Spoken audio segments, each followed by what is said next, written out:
को मैं बता दूं कि ये जो टॉपिक है, ये टॉपिक आपका पहला प्रश्न बीए पार्ट 1 जिस बच्चे का पूर्णिया यूनिवर्सिटी में फॉर्म भरा गया है, या वो पाटलिपुत्रा यूनिवर्सिटी में हो, या मधेपुरा यूनिवर्सिटी में हो, या गया यूनिवर्सिटी में हो, या नालंदा यूनिवर्सिटी में हो, सभी बच्चों के लिए बहुत बहुत बहुत बहुत इंपॉर्टेंट प्रश्न है।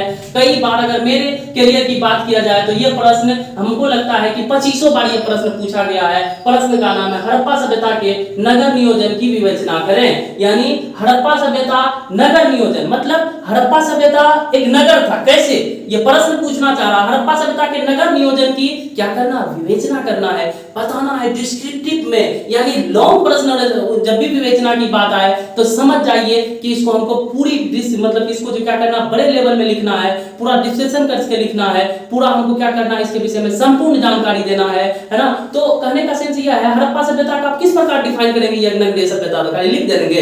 अरे नहीं मेरे दोस्तों, अगर आपको सही लिखना है, तरीके से लिखना है, पॉइंट वाइज लिखना है, तो कोई रेखा नहीं, कोई पासपोर्ट नहीं, कोई आयुष पेपर नहीं, आप जुड़ जाइए एहसन स्टडी यूपीएससी पर। आपको आसान शब्दों में, आसान भाषा में, आसान तरीके से आपको पढ़ाया जाएगा। मैं वादा करता हूं आपसे कि यह प्रश्न जो है आपको मात्र जो है 5 मिनट के अंदर आपको याद हो जाएगा। अब मैं पूर्ण रूप से कह रहा हूं आपको याद हो जाएगा। जिस बच्चे को नहीं भी समझ में आएगा वो हमारा क्लास करने के बाद एक बार अहसन स्टडी यूपीएससी जो कि यूट्यूब चैनल है और इसका वेबसाइट भी बना हुआ है, उसके लिंक में आपको क्या मिल जाएगा, इसका पीडीएफ मिल जाएगा, इसका नोट्स मिल जाएगा, आप उसको पढ़ लीजिएगा। तो मैं मोहम्मद इश्तियाक जिया आपका स्वागत करता हूं अहसन स्टडी यूपीएससी में। जैसा कि आपको अहसन भाई के द्वारा बताया गया था कि ग्रेजुएशन यानी बीए बैचलर ऑफ आर्ट्स का हिस्ट्री, ज्योग्राफी, पॉलिटिकल जो पार्ट 1 के छात्र हैं, जो जिसका फॉर्म अभी भरा जा रहा है या शायद भर दिया गया होगा। जो लोग भर लिए बहुत अच्छी बात है, जो लोग नहीं भरे हैं तो जाके फॉर्म पहले फिलअप करें। और मैं आपको बता दूं, जैसा कि आपको अहसन भाई ने बताया था कि आपको जो अहसन स्टडी यूपीएससी जो चैनल है यूट्यूब में, और इसका वेबसाइट भी है, जैसा कि आपको पता होगा। इस चैनल में आपको ग्रेजुएशन यानी बैचलर ऑफ आर्ट्स का हिस्ट्री, ज्योग्राफी, पॉलिटिकल सभी विषय की संपूर्ण तैयारी कराई जाएगी पार्ट 1 का। उसके साथ साथ आपको जो है इसका पीडीएफ यानी नोट्स भी उपलब्ध कराया जाएगा। इसका जो आप जैसा कि आपको कहा था अहसन सर ने कि इसका कोई भी चार्ज नहीं लगेगा, तो आपको कोई भी चार्ज देना नहीं पड़ेगा। मेरा मुख्य उद्देश्य है आपका नंबर को बढ़ाना, यानी आप जितना भी नंबर लाना चाहते हैं, अगर आप इस चैनल से जुड़ते हैं तो मैं आपसे वादा करता हूं आपको लिखने के तरीके के साथ साथ आपका नंबर भी बहुत ही अधिक आएगा।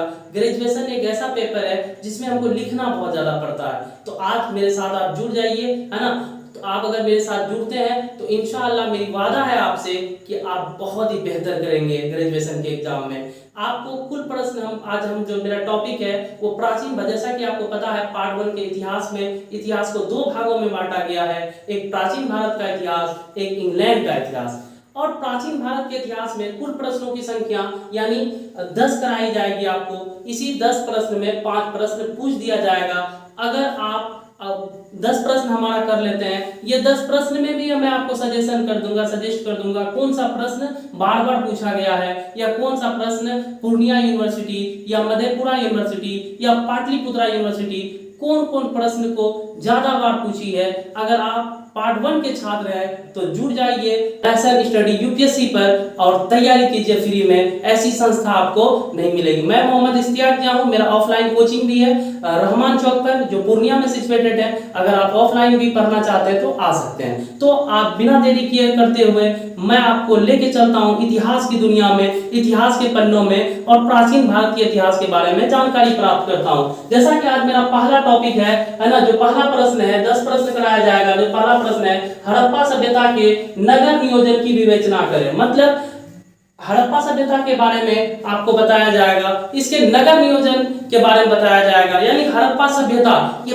पहला प्रश्न है मेरे दोस्तों। ये इतना इंपॉर्टेंट है कि ग्रेजुएशन के एग्जाम में ये प्रश्न पूछा ही जाता है। अगर आप ग्रेजुएशन पार्ट 1 की तैयारी कर रहे हैं, अगर आपका इतिहास ऑनर्स पेपर है या सब्सिडरी में आपका इतिहास है, तो आप मेरे दोस्तों इस प्रश्न को अवश्य ही पढ़ें। मैं इस प्रश्न को पढ़ाने से पहले हड़प्पा सभ्यता के बारे में कुछ जानकारी देना चाहूंगा आपको। फिर मैं, क्योंकि आप ग्रेजुएशन में पढ़ते हैं तो थोड़ा सा नॉलेज तो हड़प्पा सिविलाइजेशन के बारे में, हड़प्पन सिविलाइजेशन के बारे में आपको होना ही चाहिए। आइए थोड़ा सा बेसिक जानकारी लेते हैं हड़प्पा सभ्यता के बारे में, फिर मैं आपको यह प्रश्न करवाऊंगा। हड़प्पा सभ्यता जो कि पाकिस्तान में है ना, हड़प्पा सभ्यता को हम कई नाम से जानते हैं। अभी वर्तमान समय में जो हड़प्पा है वो पाकिस्तान में है। हड़प्पा सभ्यता को सिंधु घाटी की सभ्यता कहा गया है। हड़प्पा सभ्यता को आपका कांस्य की युग की सभ्यता कहा गया है। हड़प्पा सभ्यता को कांस्य युग की सभ्यता, हड़प्पा सभ्यता को सिंधु घाटी की सभ्यता भी कहा गया है। अब इस हड़प्पा सभ्यता को पढ़ने का मेरा मात्र उद्देश्य होगा यह कि यह एक नगरीय सभ्यता थी। कैसे नगर था, क्या क्या था वहां पे जो इसको हम नगरीय सभ्यता कहेंगे। आइए थोड़ा सा जानने का प्रयास करेंगे और जानेंगे हड़प्पा के बारे में। आज से 1826 ईस्वी में चार्ल्स मेसन एक बहुत बड़े इतिहासकार थे इंग्लैंड के। इन्होंने 1826 ईस्वी में हड़प्पा टीले का खोज किया सर्वप्रथम।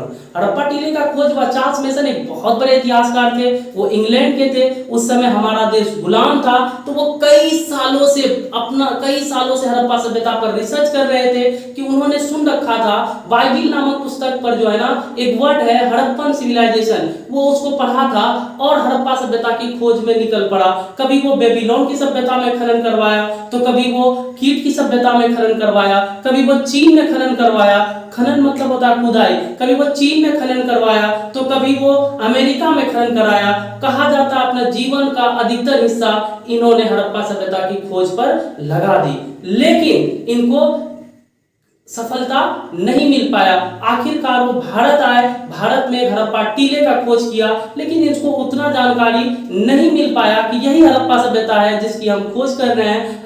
उन्होंने खोदाई करने में इतना पैसा लगा दिया कि वो कंगाल हो चुके थे और वो वापस कहाँ चले गए, वो चले गए आपका इंग्लैंड, क्योंकि वो इंग्लैंड के थे, वो इंग्लैंड चले गए। 1856 में मेरे दोस्तों जब लाहौर से कराची के बीच रेलवे लाइन बिछाया जा रहा था, जैसा कि आपको पता होगा 16 अप्रैल 1853 ईस्वी में पहली बार भारत में रेल चली थी मुंबई से थाने के बीच। लेकिन पाकिस्तान के लाहौर से आपका कराची के बीच जब रेलवे लाइन बिछाया जा रहा था 1856 को, तो क्या हुआ कि जब खनन हुआ पटरी बिछाने के दरमियान, तो बहुत सारी ऐसी वस्तुएं वहां से प्राप्त हुई जिसकी जांच हुई तो पता चला कि यह वस्तु बहुत ही ज्यादा पुराना है। यानी इतना पुराना है कि कहा जाता है यह 5000 साल पुराना है। तब तक लोगों को जानकारी नहीं मिल पाई कि यह हड़प्पा ही सभ्यता है। लेकिन मेरे दोस्तों एक लड़का था जो पाकिस्तान, उस समय भारत पाकिस्तान भारत में ही था। उस समय एक बच्चा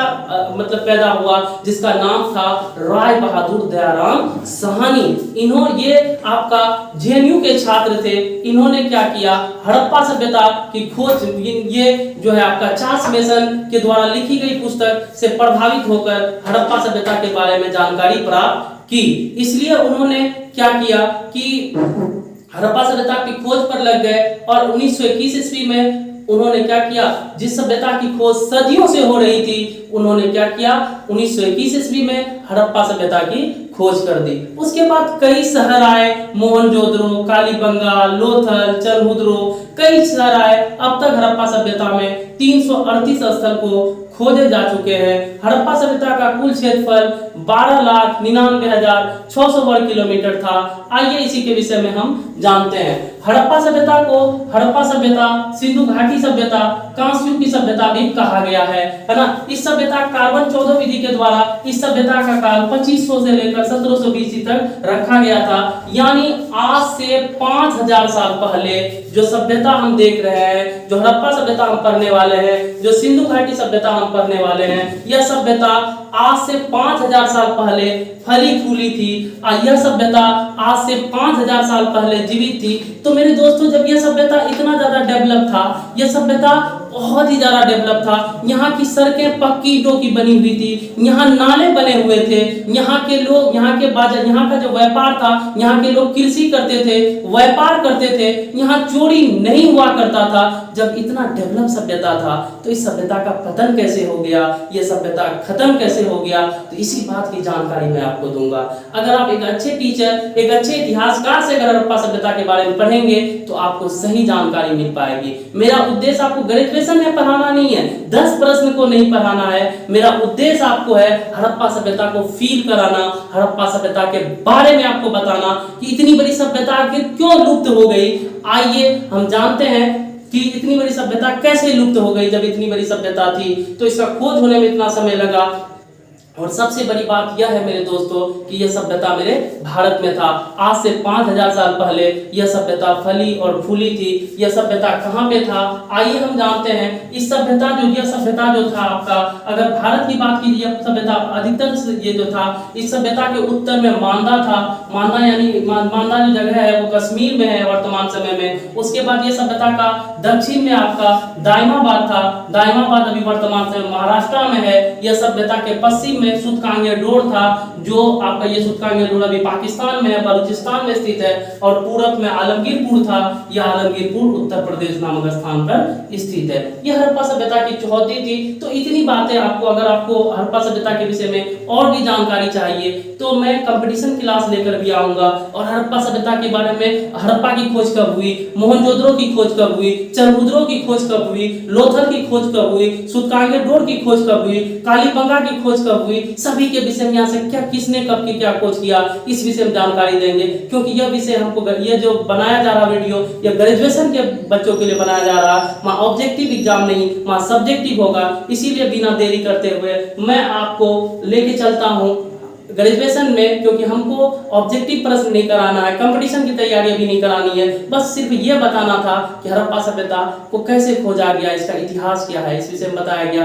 आइए हम लोग अब प्रश्न करना शुरू करते हैं। आप लोग को मैं बता दूं कि ये जो टॉपिक है, ये टॉपिक आपका पहला प्रश्न बीए पार्ट 1 जिस बच्चे का पूर्णिया यूनिवर्सिटी में फॉर्म भरा गया है, या वो पाटलिपुत्रा यूनिवर्सिटी में हो, या मधेपुरा यूनिवर्सिटी में हो, या गया यूनिवर्सिटी में हो, या नालंदा यूनिवर्सिटी में हो, सभी बच्चों के लिए बहुत बहुत बहुत बहुत इंपॉर्टेंट प्रश्न है। कई बार अगर मेरे करियर की बात किया जाए तो ये प्रश्न हमको लगता है कि 2500 बार ये प्रश्न पूछा गया है। प्रश्न का नाम है हड़प्पा सभ्यता के नगर नियोजन की विवेचना करें। यानी हड़प्पा सभ्यता नगर नियोजन, मतलब हड़प्पा सभ्यता एक नगर था, कैसे, ये प्रश्न पूछना चाह रहा। हड़प्पा सभ्यता के नगर नियोजन की क्या करना, विवेचना करना है, बताना है डिस्क्रिप्टिव में। यानी लॉन्ग प्रश्न जब भी विवेचना की बात आए तो समझ जाइए कि इसको हमको पूरी मतलब इसको जो क्या करना, बड़े लेवल में लिखना है, पूरा डिस्कशन करके लिखना है, पूरा हमको क्या करना है, इसके विषय में संपूर्ण जानकारी देना है ना। तो कहने का सेंस यह है, हड़प्पा सभ्यता का आप किस प्रकार डिफाइन करेंगे, ये नगरीय सभ्यता तो खाली लिख देंगे? अरे नहीं मेरे दोस्तों, अगर आपको सही लिखना है, तरीके से लिखना है, पॉइंट वाइज लिखना है, तो कोई रेखा नहीं, कोई पासपोर्ट नहीं, कोई आयुष पेपर नहीं, आप जुड़ जाइए एहसन स्टडी यूपीएससी पर। आपको आसान शब्दों में, आसान भाषा में, आसान तरीके से आपको पढ़ाया जाएगा। मैं वादा करता हूं आपसे कि यह प्रश्न जो है आपको मात्र जो है 5 मिनट के अंदर आपको याद हो जाएगा। अब मैं पूर्ण रूप से कह रहा हूं आपको याद हो जाएगा। जिस बच्चे को नहीं भी समझ में आएगा वो हमारा क्लास करने के बाद एक बार अहसन स्टडी यूपीएससी जो कि यूट्यूब चैनल है और इसका वेबसाइट भी बना हुआ है, उसके लिंक में आपको क्या मिल जाएगा, इसका पीडीएफ मिल जाएगा, इसका नोट्स मिल जाएगा, आप उसको पढ़ लीजिएगा। तो हड़प्पा सभ्यता एक नगरीय सभ्यता था, इसको कैसे हमको डिफाइन करना, तो जानिए हड़प्पा सभ्यता एक नगरीय, हड़प्पा सभ्यता के नगर नियोजन को निम्न रूप में उल्लेखित किया गया है ना। किस रूप में उल्लेखित किया गया है, निम्न रूप में उल्लेखित किया गया है। इस तरह से आपको लिख देना है। पहला, यहाँ सड़क व्यवस्था। सड़क व्यवस्था को क्या करना मेरे दोस्तों, यहाँ का सड़क व्यवस्था को क्या करना है, अंडरलाइनिंग करना है, ब्लैक पेन से लिखना है, मोटे कलम से लिखना है, और इसको क्या करना है, अंडरलाइनिंग कर देना है, तीर का निशान दे देना है, तब लिखना है। अब सुनिए, हड़प्पा सभ्यता के नगर नियोजन होने का एक प्रमुख कारण था आपका सड़क व्यवस्था। क्या था, हड़प्पा सभ्यता के नगर नियोजन होने का एक प्रमुख कारण था यहाँ का सड़क व्यवस्था। हड़प्पा सभ्यता की जो सड़कें थी वो पक्की ईंटों की बनी हुई थी। हड़प्पा सभ्यता की सड़कें जो थी वो पक्की ईंटों की बनी हुई थी। हड़प्पा सभ्यता की जो बड़ी सड़कें थी उससे कई कई छोटी सड़कों का भी बनाया गया था। हड़प्पा सभ्यता के दोनों किनारे, सड़कों के दोनों किनारे चबूतरे बने हुए थे और दोनों, जब भी कभी व्यक्ति यात्री यात्रा करके थक जाता था तो उस चबूतरे में बैठकर मेरे दोस्तों आराम कर लिया करता था। हड़प्पा सभ्यता के सड़क के दोनों किनारे पेड़ लगे हुए थे। क्या लगे हुए थे? पेड़। और जब भी कभी आदमी को बैठना होता था पेड़ के नीचे बैठते थे।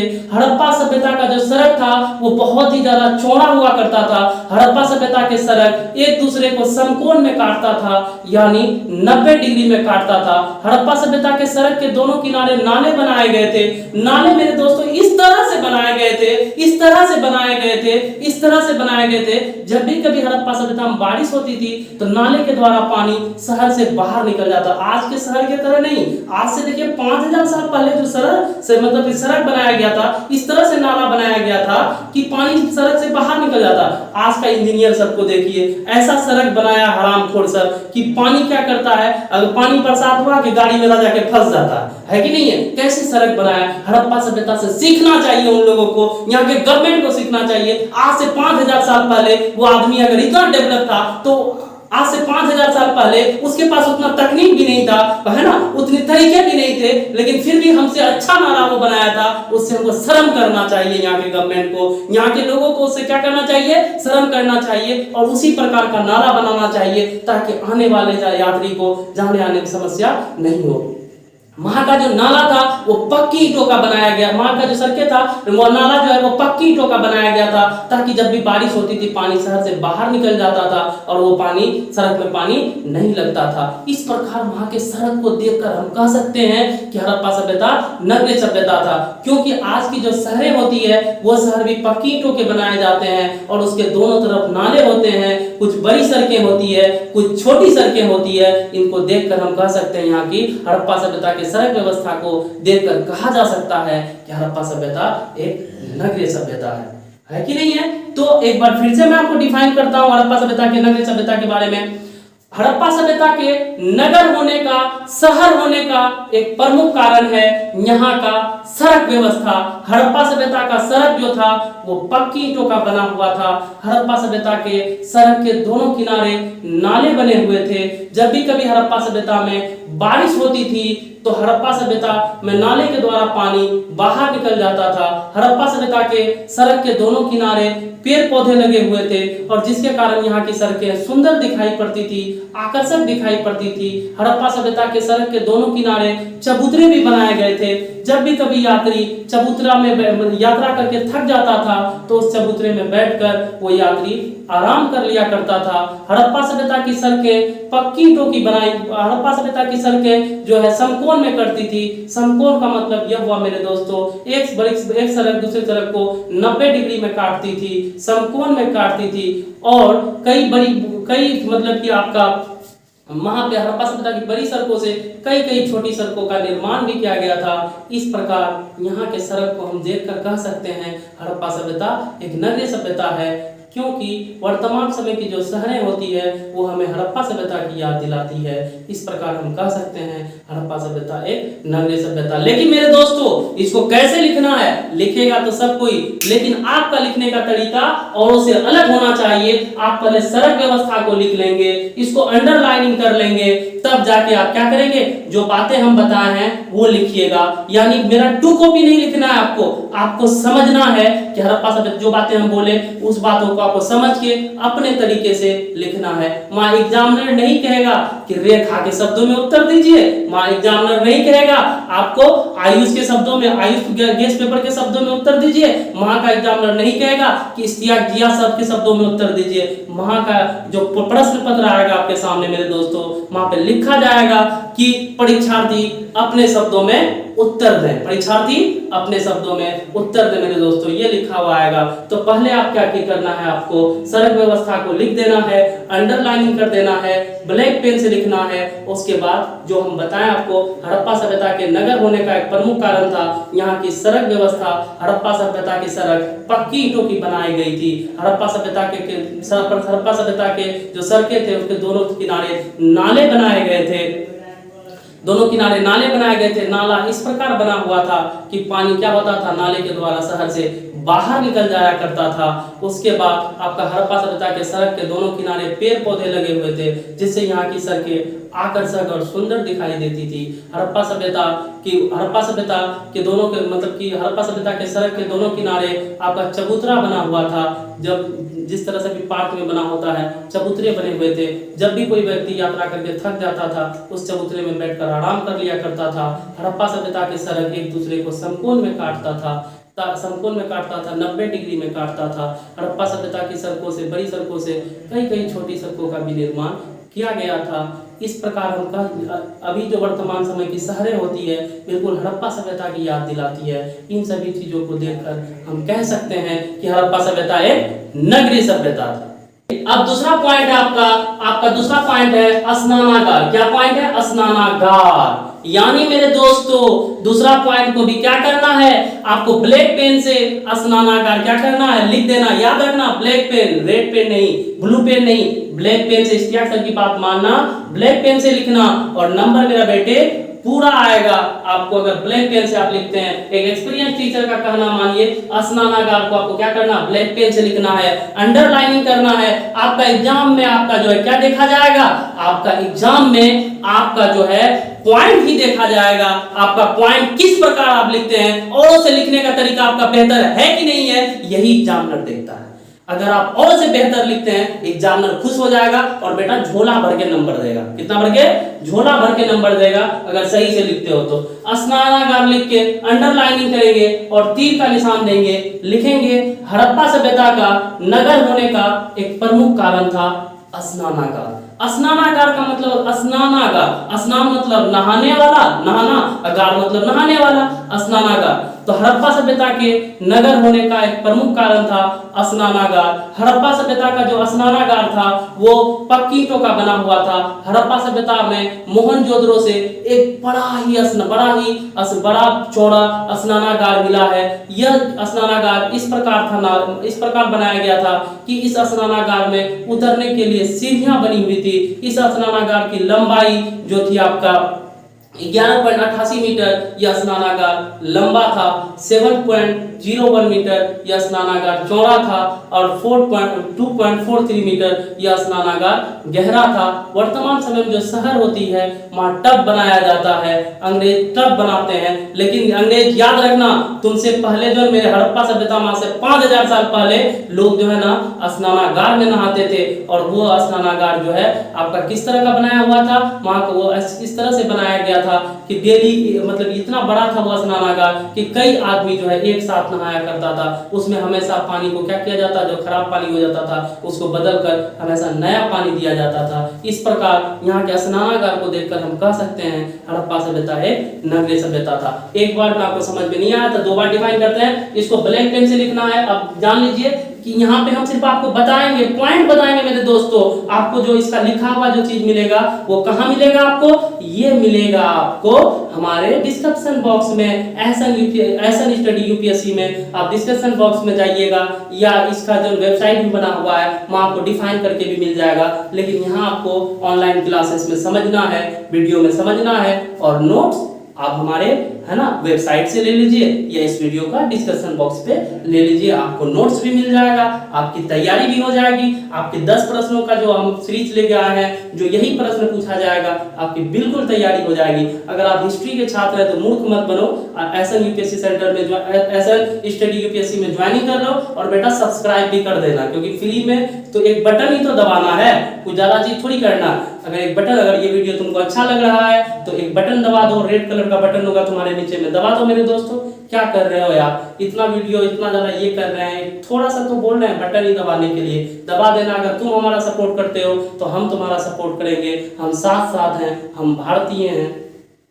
स्नानागार, इसको लिखना है, अंडरलाइनिंग करना है और तीर का निशान देना है, इस तरह से अंडरलाइनिंग करके लिखना है। हड़प्पा सभ्यता के नगर होने का एक प्रमुख कारण था यहाँ का स्नानागार। हड़प्पा सभ्यता का जो स्नानागार था यानी नहाने वाला जगह, इसको पक्की ईंटों से बनाया गया था। इसमें जो है स्नानागार में उतरने के लिए सीढ़ियां बनी हुई थी। यह स्नानागार हड़प्पा सभ्यता के सबसे बड़ा नगर मोहनजोदड़ो से हमें मिला है। यह स्नानागार 11.88 मीटर लंबा और उसके बाद आपका 7.01 मीटर 7.01 मीटर चौड़ा और 2.43 मीटर गहरा था। यह स्नानागार को इस तरह से बनाया गया था कि कई आदमी एक साथ नहा सकता था। इसमें प्रत्येक दिन पानी क्या होती, इसकी साफ सफाई पर भी ध्यान दिया जाता था। इसके आसपास पूजाएं भी होती थी ताकि लोग पूजा भी कर ले और शुद्ध पानी हुआ करता था, लोग नहाते थे। और इस प्रकार यहाँ के स्नानागार को देखकर हम कह सकते हैं कि हड़प्पा सभ्यता एक नगरीय सभ्यता था। आइए हम तीसरे पॉइंट की तरफ चलते हैं। तीसरा पॉइंट है नाला।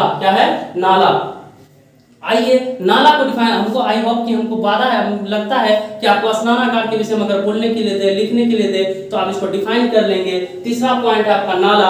हड़प्पा सभ्यता के नगर होने का एक प्रमुख कारण था यहाँ का नाला। हड़प्पा सभ्यता का नाला जो था वो पक्की ईंटों का बनाया गया था। हड़प्पा सभ्यता का नाला इस प्रकार बनाया गया था कि अगर कभी बरसात होती थी तो क्या होता था, नाले का पानी आसानी से शहर से बाहर चले जाता था। और हड़प्पा सभ्यता में जो रसोई घर होता था, रसोई घर का भी पाइप का टंकी जो है वो किससे, नाला से क्या हुआ था, जुड़ा हुआ था। रसोई घर का भी गंदा पानी वो नाले में आ जाता था और आसानी से वो पानी शहर से दूर चल जाया करता था, है ना। घर में गंदगी या पानी जो होती थी वो पानी भी, आपका घर का पानी भी नाले में ऑटोमेटिक आ जाया करता था। इस तरह से नाले को बनाया गया था ताकि, है ना, इस प्रकार यहाँ के नाले को हम देखकर कह सकते हैं हड़प्पा सभ्यता एक नगरीय सभ्यता था। आइए एक बार फिर से हम नाला को डिफाइन करते हैं। हड़प्पा सभ्यता के नगर होने का एक वर्ड हम हमेशा बोल रहे हैं, याद रखना। हड़प्पा सभ्यता के नगर होने का एक प्रमुख कारण था यहाँ का नाला। हड़प्पा सभ्यता का नाला जो था वो पक्की ईंटों का बनाया हुआ था, है ना, किस ईंटों का, पक्की ईंटों का बनाया हुआ था। यहाँ का नाला इस तरीके से बनाया गया था कि जब भी कभी हड़प्पा सभ्यता में बारिश होती थी तो सड़क में पानी नहीं लगता था। ये वो भारत नहीं है, ये स्वच्छ भारत था, राम का भारत था। ये हड़प्पा सभ्यता में पानी नहीं लगती थी, नाले के द्वारा पानी शहर से बाहर चला जाया करता था। रसोई घर का जो गंदा पानी होता था वो भी पानी, यानी किचन रूम का पानी जिसको किचन रूम बोलते हैं, है ना, उसका वो भी पानी क्या होता था, आपका नाले के द्वारा क्या होता था, आपका बाहर जाया करता था, है ना, बाहर चले जाया करता था। इस प्रकार यहाँ के नाले को देखकर हम कह सकते हैं हड़प्पा सभ्यता एक नगरीय सभ्यता था। आओ अगला पॉइंट की तरफ चलते हैं। अगला पॉइंट है आपका भवन। क्या है? भवन। देखो तुम 10th में हो, तुम 10th में नहीं हो, तुम 12th में नहीं हो बेटा, तुम ग्रेजुएशन में हो। 10-10 पॉइंट को 9-9 पॉइंट को डिफाइन करना है, छोटी बात नहीं है। ग्रेजुएशन का स्टूडेंट को बहुत ज्यादा लिखना पड़ता है। तो आओ चौथा पॉइंट तुम वही करोगे, भवन को लिखोगे, अंडरलाइनिंग करोगे, तीर का निशान दोगे और इसको डिफाइन करोगे। हड़प्पा सभ्यता का नगर होने का एक प्रमुख कारण था यहाँ का भवन। भवन का अर्थ हुआ घर। हड़प्पा सभ्यता की जो घर थी वो पक्की ईंटों का बनाया गया था। यहाँ की घर बहुत ज्यादा आकर्षक और सुंदर हुआ करता था। यहाँ के जो गरीब लोग थे उनके भी घर पक्की ईंटों का बना हुआ था। और जो यहाँ के जो अमीर धनी लोग थे, जो व्यापारी था, लोग पढ़ रहे थे हड़प्पा सभ्यता के नगर नियोजन के बारे में, मतलब एक हड़प्पा सभ्यता एक नगरीय सभ्यता है, कैसे, उसी को डिफाइन कर रहे थे। तो आइए हम लोग इस बार फिर से जानते हैं भवन के बारे में। तो हड़प्पा सभ्यता के नगर होने का एक प्रमुख कारण था यहाँ का भवन। यहाँ का जो भवन था वो पक्की ईंटों से बनाया गया था, यानी पक्की ईंटों से यहाँ के भवन को बनाया गया था। और आप जब देखेंगे यहाँ का भवन को तो यहाँ की जो भवन थी तो वो पक्की ईंटों से बनाया गया था। एक बहुमंजिला मकान भी था, एक मंजिला मकान भी था। आधुनिक शहर को जिस तरह से हम देखते हैं आजकल का जो हमारा शहर है वो भी इसी तरह से बनाया गया, पक्की ईंटों का बनाया गया, प्लास्टर किया जाता है ना, साफ सफाई होता था। आज से 5000 साल पहले जब हड़प्पा सभ्यता को हम देखते हैं, हड़प्पा सभ्यता के बारे में जब हम जानते हैं तो वहां का भी भवन, है ना, किस चीज का बनाया गया था, पक्की ईंटों का बनाया गया था। इस प्रकार यहाँ के भवन को देखकर हम कह सकते हैं हड़प्पा सभ्यता एक नगरीय सभ्यता था, हड़प्पा सभ्यता एक शहरी सभ्यता था।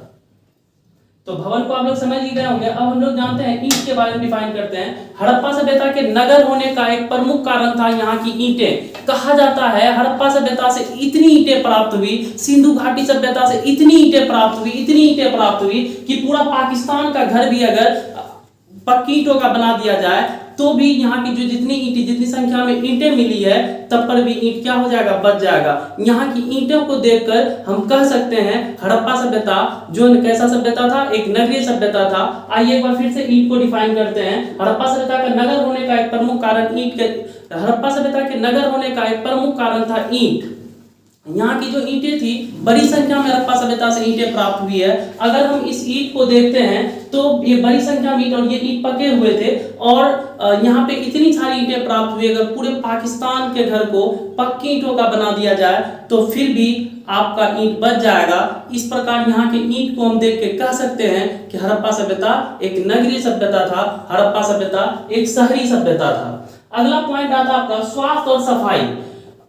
हड़प्पा सभ्यता के नगर होने का एक प्रमुख कारण था यहाँ की स्वास्थ्य और सफाई। यहाँ के जो अमीर लोग होते थे, धनी लोग होते थे, यहाँ के जो धनी, क्योंकि यहाँ पे कोई राजा था नहीं, जो लोग धनी होते थे वो हमेशा यहाँ के सड़कों की साफ सफाई करते थे, यहाँ के नालों की साफ सफाई होता था, यहाँ के जो रसोई घर था वहां की साफ सफाई होता था। साफ सफाई पर बहुत ज्यादा ध्यान दिया जाता था, जिसके कारण हड़प्पा सभ्यता, सिंधु घाटी सभ्यता है ना, आपका क्या होता था, आकर्षक और सुंदर दिखती थी। यहाँ के आपका स्वास्थ्य और सफाई को देखकर भी हम कह सकते हैं कि हड़प्पा सभ्यता एक नगरीय सभ्यता था, एक शहरी सभ्यता था। एक बार फिर से इसको डिफाइन कर लेते हैं हम लोग, स्वास्थ्य और साफ सफाई। जैसा कि आप जानते हैं, आपको एहसन स्टडी यूपीएससी में आपको इसका जो स्टडी मटेरियल भी दे दिया जाएगा, इसका यूट्यूब के डिस्क्रिप्शन बॉक्स पे, और इसका जो वेबसाइट चैनल है वो भी दे दिया जाएगा, तो आप वहां से भी पढ़ सकते हैं। यहाँ सिर्फ आपको डिफाइन किया जाता है और बताया जाता है। अगर आप मेरे वीडियो को अच्छे तरीके से देखते हैं, मात्र आपको ग्रेजुएशन यानी इतिहास का प्राचीन भारत, क्योंकि आप जब इतिहास लेते हैं है ना, फर्स्ट ईयर में पढ़ते हैं, तो प्राचीन भारत और इंग्लैंड का इतिहास हमको पढ़ना पड़ता है। तो प्राचीन भारत के इतिहास में हमको सिर्फ आपको 10 प्रश्न हम करवाएंगे, इसमें से 5 प्रश्न आपका एग्जाम में आना तय है, और अगर आप अच्छे तरीके से जुड़ जाते हैं तो इंशाल्लाह आपका बेहतर नंबर आता है। एक बार फिर से हम स्वास्थ्य और सफाई को डिफाइन करते हैं। हड़प्पा सभ्यता के नगर होने का एक बहुत बड़ा कारण था यहाँ का साफ और सफाई। हड़प्पा सभ्यता के जो धनी लोग थे वो लोग क्या करते थे, क्योंकि यहाँ से कोई राजा का प्रमाण नहीं होला मिला है, कोई राजा नहीं था यहाँ पे, लेकिन जो लोग धनी थे वो लोग हड़प्पा सभ्यता की साफ सफाई पर बहुत ज्यादा ध्यान दिया जाता था। यहाँ के नाले को हमेशा साफ कराया जाता था, सड़क के आसपास झाड़ू लगाया जाता था, और रसोई घर को भी साफ सुथरा किया जाता था, मतलब घर में पेंट उंट कराया जाता था। इस प्रकार यहाँ के साफ सफाई और यहाँ स्वास्थ्य की बहुत ही अच्छी व्यवस्था थी। यहाँ पर आपका जो पुरानी मतलब कि स्वास्थ्य का पद्धति था, जैसे हम लोग आयुर्वेद जिसको बोलते हैं, ये भारत में ही जन्म लिया था मेरे दोस्तों। अगर आयुर्वेद को देखा जाए तो हड़प्पा सभ्यता में आयुर्वेद की दवाई होती थी जो जड़ी बूटियों से बनाया जाता था, और यहाँ के इस तरह से हम इस साफ सफाई और आपका स्वास्थ्य को देखकर हम कह सकते हैं हड़प्पा सभ्यता एक नगरीय सभ्यता था।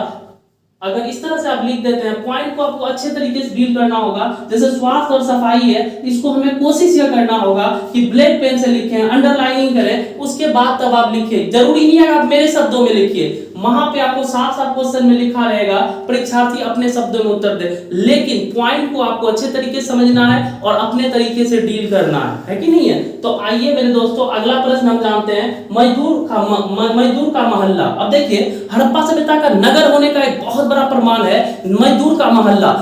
जनरली हमारा जो समाज है, हमारा जो गांव है, आज से देखिए कितना डेवलप था हड़प्पा सभ्यता, कि आज से 5000 साल पहले जो ना वो जो मजदूरों का मोहल्ला था वो भी पक्की ईंटों का बना हुआ था। महानाले थी, अच्छी सड़कें थी, लेकिन आज देखिए हमारा सड़क जो ग्रामीण क्षेत्र में हम जाते हैं तो वहां पे 70% गांव ऐसा घर ऐसा मिलेगा जो आपको अभी भी मिट्टी का बना हुआ है, सफाई का कोई तरीका नहीं है ना, सड़क अच्छी नहीं है। आज भी गाड़ी लेके अगर आप जाइएगा तो ग्रामीण क्षेत्रों में आप फंस जाइएगा, लेकिन आज सीख लेना चाहिए यहाँ के गवर्नमेंट को, है ना, यहाँ के जो गवर्नमेंट है, जो सरकार है, उसको सीख लेना चाहिए हड़प्पा सभ्यता से। आज से 5000 साल पहले वो लोग इतना डेवलप था, जो मजदूरों का गांव था वो भी पक्की ईंटों का बना हुआ था। आइए हम जानते हैं मजदूरों का मोहल्ला। हड़प्पा सभ्यता के नगर होने का, हड़प्पा सभ्यता के शहर होने का एक प्रमुख कारण था मजदूर का मोहल्ला। अगर मजदूर का मोहल्ला को भी देखा जाए हड़प्पा सभ्यता में, ये भी पक्की ईंटों का बना हुआ था। यहाँ के घरें जो थी वो बहुमंजिले होती थी। बहुमंजिले का अर्थ यह हुआ कि 2-2 मंजिला घर होता था, जिससे वो लोग मजदूर मजदूर लोग भी आराम से रहा करते थे, इसलिए मजदूर के मोहल्ले को भी देखकर हम कह सकते हैं हड़प्पा सभ्यता एक नगरीय सभ्यता था, हड़प्पा सभ्यता एक शहरी सभ्यता था। मैं सिर्फ आपको यह बताना चाह रहा हूं, अभी का जो शहर है आज से 5000 साल पहले जो शहर हुआ करता था इससे बेहतर और इससे अच्छा हुआ करता था। इसीलिए मेरे दोस्तों हड़प्पा सभ्यता को एक नगरीय सभ्यता कहते हैं, शहरी सभ्यता कहते हैं। अब आता बाजार। अब देखिए हड़प्पा सभ्यता के नगर, फिर से हम बाजार को डिफाइन कर रहे हैं परिवार। तो बाजार हड़प्पा सभ्यता के नगर होने का एक प्रमुख कारण था यहाँ का बाजार। हड़प्पा सभ्यता के नगर होने का एक प्रमुख कारण था यहाँ का बाजार। प्रत्येक नगर में, चाहे वो हड़प्पा हो, मोहनजोदड़ो हो, चंदहुदड़ो हो, कालीबंगा हो, लोथल हो, है ना, अगर किसी भी नगर में आप देखेंगे प्रत्येक नगर में कई बाजार होता था, जिससे वहां के स्थानीय लोग बाजार से आसानी से वस्तुएं खरीद लेते थे, है ना। इस सभ्यता में वस्तु विनिमय प्रणाली प्रचलित थी, वस्तु के बदले वस्तु लेना या वस्तु देना, इसी को वस्तु विनिमय प्रणाली कहते हैं।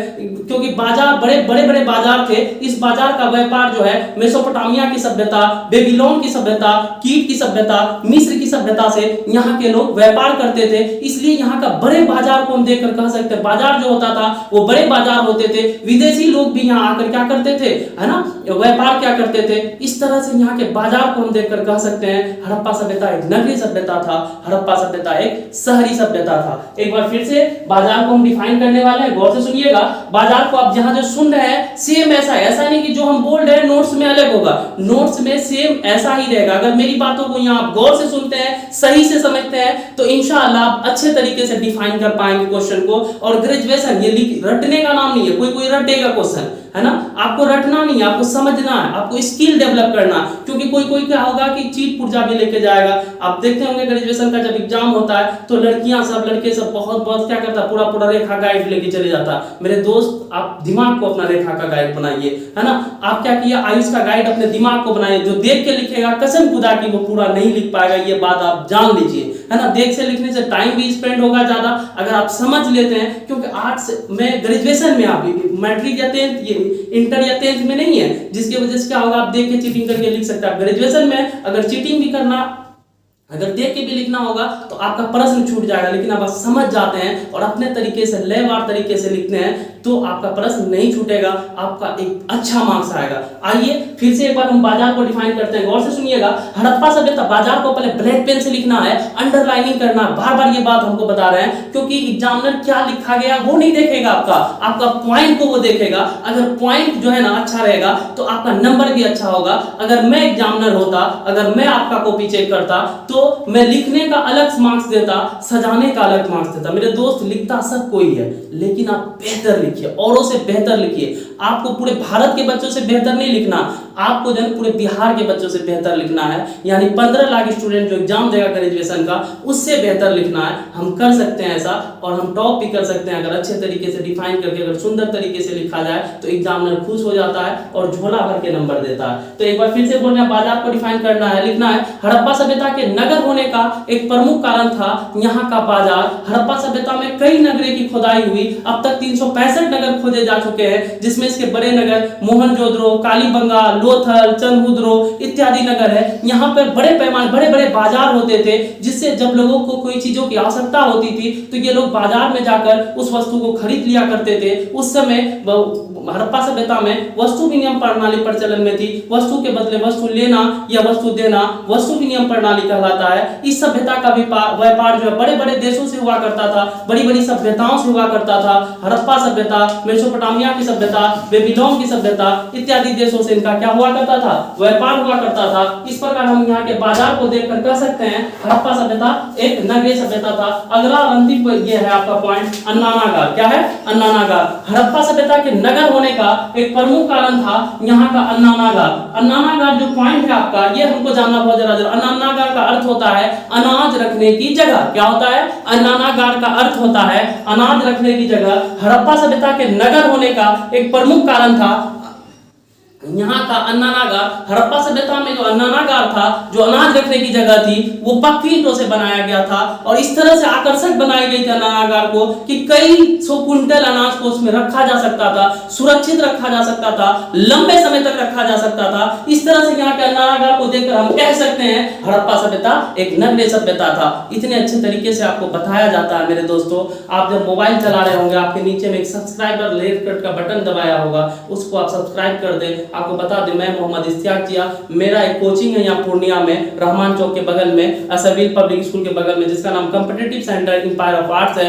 यहाँ 11-12 की आर्ट्स की संपूर्ण विषय की तैयारी कराई जाती है और ग्रेजुएशन की भी तैयारी कराया जाता है। अगर ऑफलाइन आप क्लास करना चाहते हैं तो हमारे कोचिंग संस्था में भी जुड़ सकते हैं। तो अन्नानागार हड़प्पा सभ्यता के नगर होने का एक प्रमुख कारण था यहाँ का अन्नानागार। हड़प्पा सभ्यता के जब अन्नानागार को हम देखते हैं तो हमको पता यह चलता है यहाँ का जो अन्नानागार था वो बहुत ही क्या था, खूबसूरत और पक्की ईंटों का बना हुआ था। इस अन्नानागार को इस प्रकार बनाया गया था कि कई कुंटल अनाज को इसमें एक साथ रखा जा सकता था और लंबे समय तक 10 साल 15 साल तक अनाज क्या रहते थे, सुरक्षित रहते थे। इसलिए यहाँ के अन्नानागार को देखकर हम कह सकते हैं हड़प्पा सभ्यता एक नगरीय सभ्यता है। इसके बाद क्या करना है, पॉइंट को हमको पैराग्राफ चेंज करना, लिखना है। इस प्रकार उपयुक्त वर्णन से स्पष्ट हो जाता है कि हड़प्पा सभ्यता के नगर होने के कौन कौन से कारण हैं। इस तरह से मेरे दोस्तों ये प्रश्न आपका खत्म हो जाता है। यानी हड़प्पा सभ्यता के नगर नियोजन के प्रमुख कारणों की विवेचना करें, ये का प्रश्न आपका समाप्त हो जाता है। सभी पॉइंट मैंने डील कर दिया अच्छी तरीके से और आपको हमारे डिस्कशन बॉक्स ऐसा स्टडी यूपीएससी में, हमारे डिस्कशन बॉक्स में आपको इसका पीडीएफ भी मिल जाएगा नोट्स का। और आपका अगर ऐसा स्टडी यूपीएससी में अगर आपका वेबसाइट में अगर आप जाते हैं, वहां से अभी आप नोट्स को प्राप्त कर सकते हैं। अगला प्रश्न मैं आपके लिए बहुत ही जल्द लेके आऊंगा, प्राचीन भारत के इतिहास के जानने के कौन कौन स्रोत है। तब तक के लिए मेरे दोस्तों अस्सलाम वालेकुम। दुआओं में याद रखिए और दुआएं कीजिए कि अल्लाह ताला हमें और आपको सुरक्षित रखे।